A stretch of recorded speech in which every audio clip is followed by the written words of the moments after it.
Conversábamos recién con Belén Saldías. Se llama 1412, esto es sin juzgar. En concreto, ¿de qué se trata la campaña? ¿Por qué el nombre? ¿Y dónde radica el foco? Bueno, primero señalar el nombre, esto es sin juzgar. Y aquí hay un dato que es muy relevante, esto es una campaña de acceso a tratamiento. La principal barrera para el acceso a tratamiento para las personas con consumos problemáticos es el estigma. Es finalmente no entender que los consumos problemáticos son un tema de salud pública. El 70% de las personas creen que los consumidores problemáticos tienen connotaciones negativas como están sucios, son violentos. Entonces hay una serie de barreras, tanto a nivel personal, de que la persona no quiere o no se atreve o no sabe cómo solicitar ayuda, pero también de su entorno. Entonces esta campaña intenta visibilizar efectivamente estos consumos problemáticos y además visibilizar con 4 historias que podríamos ser cualquiera de nosotros. Eso es audioserie, lo que hablábamos recién. Sí, claro. Vamos a tener en televisión abierta también, en radio, y audioseries que, digamos, televisión abierta que nos invita a escuchar estos 4 capítulos de personas, insisto, que podría ser cualquiera de nosotros y que finalmente están en un problema de consumo problemático y piden ayuda. Entonces esta campaña también intenta visibilizar este 1412, que es nuestro fono droga, donde las personas pueden llamar y pedir consejería e información. Me piden desde la sala de dirección si podemos mostrar el folleto para que la cámara pueda tomar el número telefónico hacia la cámara ahí está, al frente. Precisamente para tener en la pantalla este número de teléfono al cual se puede pedir orientación, para que también se tenga la total certeza, como decía la directora de Senda, que está la posibilidad de rehabilitarse. Directora, el foco de esta campaña, los menores de edad, ¿no? El foco es para personas, tiene distintos focos. Primero es acceso al tratamiento y que tiene que ver con el estigma. Yo diría que eso es uno de los elementos centrales, visibilizar aquello, ver cuáles son los entornos y también de que existen oportunidades hoy día y que tenemos más de 500 centros que están disponibles en forma gratuita para que la gente pueda acceder, y tenemos un fono que funciona las 24 horas del día, los 7 días a la semana. Eso como elemento número 1. ¿Y cómo? Sí, termino la idea. Y en relación a dónde está puesto el foco, este foco no solo está puesto en las personas que tienen consumos problemáticos, sino que también es un espacio y un material en el fondo que nos va a servir para conversar respecto a la problemática de drogas. ¿Cómo calificaría, directora, a propósito de lo que hablábamos con Belén Saldías, el escenario actual que enfrentan menores de edad? Estamos hablando de niños de los 13 años hasta aproximadamente los 17. De hecho, acá tengo el dato que en el apartado de alcohol, consumen alcohol desde los 13.6 años en promedio, de acuerdo a un estudio que realizaron entre 59.000 jóvenes. ¿Cómo definiría el panorama actual que hoy día enfrentan los menores de edad? Bueno, primero señalar que cualquier consumo problemático de sustancias es de riesgo en los niños, niñas y jóvenes. O sea, eso es súper importante, ya lo señalaba la periodista. Hay un tema con lo neurobiológico, pero no solo con lo físico, sino que también con elementos que tienen que ver con la maduración, con el autocontrol, en fin. Por supuesto que es preocupante también señalar que ha ido a la baja, pero eso no significa que tengamos que quedarnos tranquilos, sino que al revés, finalmente nos motiva a mirar cuáles son esos elementos. Pero cuando decimos ha ido a la baja, puede tener que ver la pandemia también. Que eso es lo que quiero decir. La pandemia, ¿qué es lo que nos mostró? No necesariamente estamos mejor. Venía a la baja y estabilizándose los consumos. Insisto que cuando hablamos de niños, nuestro estudio es de 8º a 4º medio, por supuesto que 13 a 17 años siempre es complejo. O sea, siempre es complejo cualquier tipo de consumo. Pero venían a la baja estabilizándose, pero tuvieron una baja importante porque la pandemia, parte del estudio se tomó con confinamiento. Entonces ahí hay elementos que nos hacen pensar y dónde orientar nuestros, digamos, programas preventivos, control parental. O sea, efectivamente en la pandemia los chicos estaban más en la casa. Suponemos que también que había mayores espacios de comunicación entre las familias. También hay un tema con la oferta, por cierto, de que había menos posibilidad y acceso a aquello. Hay un tema con los pares, también algo lo señalaba algunos de los expertos que hablaba como de las redes sociales, de los pares, de los entornos, que si bien puede ser un factor de riesgo, también es un factor protector, también cuando uno se junta con personas efectivamente que no consumen. Y hay otro elemento más que yo agregaría, que son con los 4 pilares para hacer prevención, que es la familia, justamente la escuela, los pares, pero también el tiempo libre y las posibilidades de tener culturas más saludables. Y estamos hablando, directora, no solo de alcohol, también hay detección, por ejemplo, de otras sustancias ilícitas como cocaína o tranquilizantes sin receta médica. Sí, ahí usted señala un punto que es súper importante. Lo único que no bajó y que se mantuvo estable son los medicamentos sin receta médica. Y ese es un tema muy preocupante, lo hemos abordado con el Colegio Médico. Y ahí también tenemos la hipótesis, efectivamente, bueno, no solo hipótesis, hay un dato duro. El 50% de los jóvenes señalan que consiguieron estos tranquilizantes, estos medicamentos sin receta médica con algún adulto de su entorno cercano. Eso es muy preocupante. Entonces hay un tema de formación y de acompañamiento a los padres también, de percepción de riesgo respecto a medicar, digamos, sin receta médica, pero hay otro elemento que yo creo que también es relevante, que es también situarnos en los temas de salud mental. O sea, efectivamente, cuando alguien consume un medicamento sin receta médica, por cierto que no se debe hacer, es porque está sintiendo algo, le está pasando algo que necesita efectivamente acudir a aquello. Bueno, se van conectando diferentes temas, y antes de pasar al fentanilo, directora, me gustaría que conversáramos brevemente sobre los riesgos que están detrás de este consumo, porque en definitiva el consumo en la etapa de adolescencia, por ejemplo, eventualmente podría llegar a ser crónico. O sea, insisto, cualquier consumo es de riesgo, y porque justamente no hay competencias ni elementos que permitan que esos consumos experimentales no se transformen en consumos problemáticos. Es tan importante hacer prevención a muy temprana edad. Nosotros tenemos un programa, el Continuo Preventivo, que parte desde la prebásica, donde, claro, a nivel del estadio de desarrollo uno va entregando herramientas, competencias interpersonales, acompañamiento a los padres, programas de parentalidad, trabajo con la escuela. Hoy día estamos también abocados a un trabajo más comunitario. Vamos a tener además un programa de prevención más selectiva e indicada, como le llamamos nosotros, donde hay factores de riesgo más presentes en las comunidades para jóvenes. Que es importante, en fin, pensando también la etapa de desarrollo que viven a nivel neuronal. De hecho, usted hacía referencia a aquello hace algunos minutos atrás. Directora, entonces queda claro, 1412 es el número telefónico que están potenciando con esta campaña que se llama Esto es sin juzgar. Hablemos ahora de fentanilo, para aclarar dudas, directora, y adentrarnos en la materia. ¿Qué es el fentanilo? Es un opiáceo muy potente. El fentanilo además tiene un par de características que son complejas, que es su alto poder adictivo, que en pequeñas dosis puede ser letal. Y le voy a agregar un tercer elemento que yo creo que es uno de los riesgos más complejos, es que muchas veces las personas no saben que están consumiendo porque puede estar en algún otro tipo de sustancia donde se mezcla y se le... ¿Con qué otra sustancia se puede mezclar o se ha mezclado que demuestra la experiencia? La llamada TUSI, que tiene ketamina, que es uno de los temas efectivamente que también son de preocupación.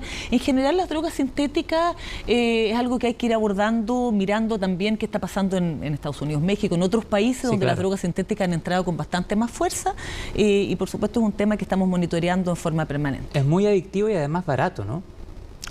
No tengo conocimiento respecto, pero a los montos, digamos, del precio. Pero ha sido parte del análisis que han hecho algunos expertos. Han dicho algunos que es de fácil acceso. Claro. Yo le pondría que es de fácil acceso, y también hay que poner en perspectiva, hoy día nosotros estamos haciendo todas las tareas que corresponden al monitoreo. Nosotros tenemos un sistema de alerta temprana que lidera Senda, pero que convoca a muchas instituciones, policías, PDI, carabineros, aduana, fiscalía, subsecretaría, digamos, de salud pública y de redes, Instituto de Salud Pública. Bueno, y se le da usos médicos también al fentanilo como analgésico. O sea, el principal uso es intrahospitalario, además. Sí. Directora, ¿es hoy una amenaza para Chile?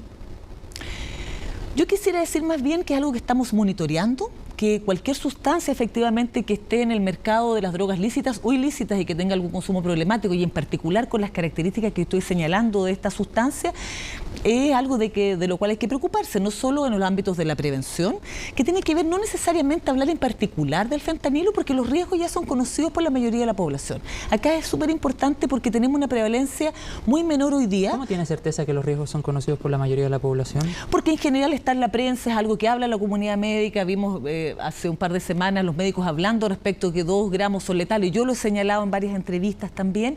Y acá es bien importante también respecto a la comunicación del riesgo.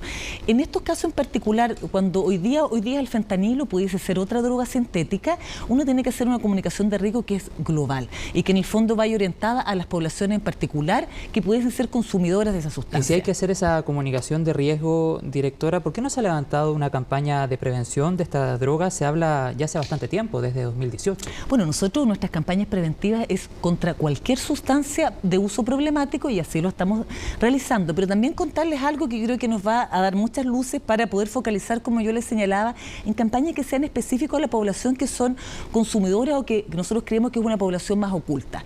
Estamos nosotros realizando desde marzo un estudio más cualitativo sobre drogas sintéticas en general, porque insisto, hoy día el fentanilo, tenemos también alguna información respecto a la ketamina, y por tanto tanto, las drogas sintéticas en general es algo que tenemos que estar monitoreando como lo estamos haciendo. Pero ¿no sería más oportuno o tal vez más prudente, directora, focalizar una campaña en el tema del fentanilo, informar de qué se trata, fomentar la prevención también? Porque según datos entregados por la Policía de Investigaciones, en 2021 se incautaron 19 mililitros de fentanilo, que corresponden a 15 unidades. En el 2022 esa cifra se incrementó hasta las 132 unidades.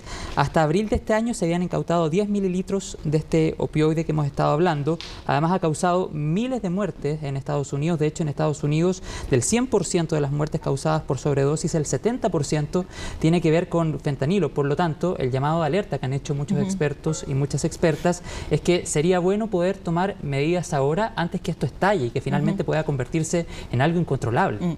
Bueno, las estamos tomando. Ya le conté que existe este sistema de alerta temprana. Nosotros hacemos prevención de todo tipo de sustancias. Creemos que es bien relevante tener esa información del estudio cualitativo que estamos realizando sobre drogas sintéticas, que esa información no nos da el estudio en población general que tenemos, porque si uno mira, y por eso, insisto, estamos preocupados, porque el estudio de población general no se podría quedar tranquilo. Uno ve drogas sintéticas y la verdad que es un 0,01%.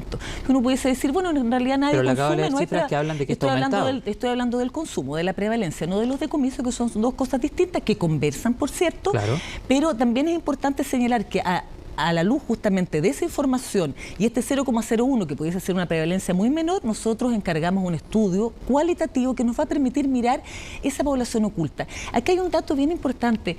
En general, en drogas sintéticas, incluso yo diría que en pasta base, es más difícil que la gente, porque es una declaración de consumo, señale que consume un tipo de sustancia, y por eso tenemos que hacer otro tipo de estudio, otro tipo de acercamiento que nos permitan tener esa información para poder hacer prevención, no generar curiosidad respecto además a una sustancia y hacer prevención a la población que es de mayor riesgo. Y eso es muy, muy importante y eso está estudiado. ¿Y cómo responde, directora, por ejemplo, a planteamientos que hizo en este mismo estudio hace una semana atrás el senador del Partido Socialista, Juan Luis Castro, cuando dice echo de menos al Senda, al referirse particularmente a este tema, y también lo que ha planteado Carlos Charme, exdirector del organismo, que acusa inactividad de parte de ustedes? Bueno, yo creo que nosotros estamos haciendo lo que consideramos que es el camino, justamente activar, como hemos activado durante todos estos años que yo llevo el sistema de alerta temprana, trabajar en este estudio cualitativo que nos va a permitir tener información sobre esta población y seguir haciendo prevención como lo estamos haciendo sobre todo tipo de sustancias. Si usted ve las campañas de Senda, no son sobre una sustancia en particular y eso tiene un objetivo. Las sustancias y las drogas sintéticas son muy variables. Hoy día es el fentanilo, mañana puede ser otra sustancia, por tanto a la gente hay que advertirla que cualquier consumo de drogas problemático o cualquier sustancia que no sabe lo que están consumiendo es un problema de salud. ¿Está saliendo desde los hospitales el fentanilo? Esa no es información que yo pueda tener como directora de Senda. Pero podría uno interpretarlo así si es que tiene un uso médico. Eso habría que consultárselo a las policías principalmente. Bueno, pero ahí también es parte de lo que se discute o se ha conversado, directora, de fomentar y aumentar la seguridad en centros de salud, en hospitales en Chile, sobre todo por el origen que pudiese estar teniendo esta droga en nuestro país. Vamos a quedar atentos, directora, si efectivamente existe tal vez alguna comunicación más específica sobre esta droga en particular. ¿Podríamos esperar aquello durante las próximas semanas o durante los próximos meses? Nosotros tenemos una reunión próximamente del sistema de alerta temprana, donde probablemente vamos a entregar información, pero insisto, nosotros, y yo lo estoy señalando acá, el fentanilo efectivamente es complejo por su alto poder adictivo, porque dosis pequeñas pueden ser letales, porque las personas no saben lo que están consumiendo, y cuando tengamos la información respecto a lo cualitativo y una población más específica, que hoy día es una población oculta, por supuesto, que vamos a continuar haciendo prevención de forma más focalizada, como lo hacemos en general en todos los grupos etarios, dependiendo además de los grupos etarios, de las edades. Es como, por ejemplo, si yo dijera, yo no voy a hablar de drogas con niños de prebásica, voy a hablar de competencias interpersonales. Uno tiene que hacer prevención focalizada, y eso es efectivamente, y está basado en evidencia de que ese es el camino que tenemos que continuar. Claro, pero con el objetivo de la prevención sería bueno tal vez adelantarse a que esto pueda aumentar aún más en el país. Estamos hablando de una droga que es aproximadamente 100 veces más potente que la morfina y 50 veces más potente que la heroína, por ejemplo, como analgésico en el uso médico. Directora, yo le quiero agradecer la conversación durante esta tarde. Qué importante es poner estos temas en la pantalla y además hacer énfasis en la campaña. El 1412 es el número telefónico. Esto es sin Sin Juzgar es el nombre de esta nueva iniciativa encabezada por Senda para dejar completamente claro que existen posibilidades para dejar de consumir, para rehabilitarse. Así es. Le agradezco la conversación. Que tenga una buena tarde. Gracias por la invitación. Gracias a usted. Y luego de esta entrevista nos vamos a la pausa. Vamos a ir a la pausa y estamos de vuelta a las 5:29 aproximadamente. Pausa y ya estamos de vuelta.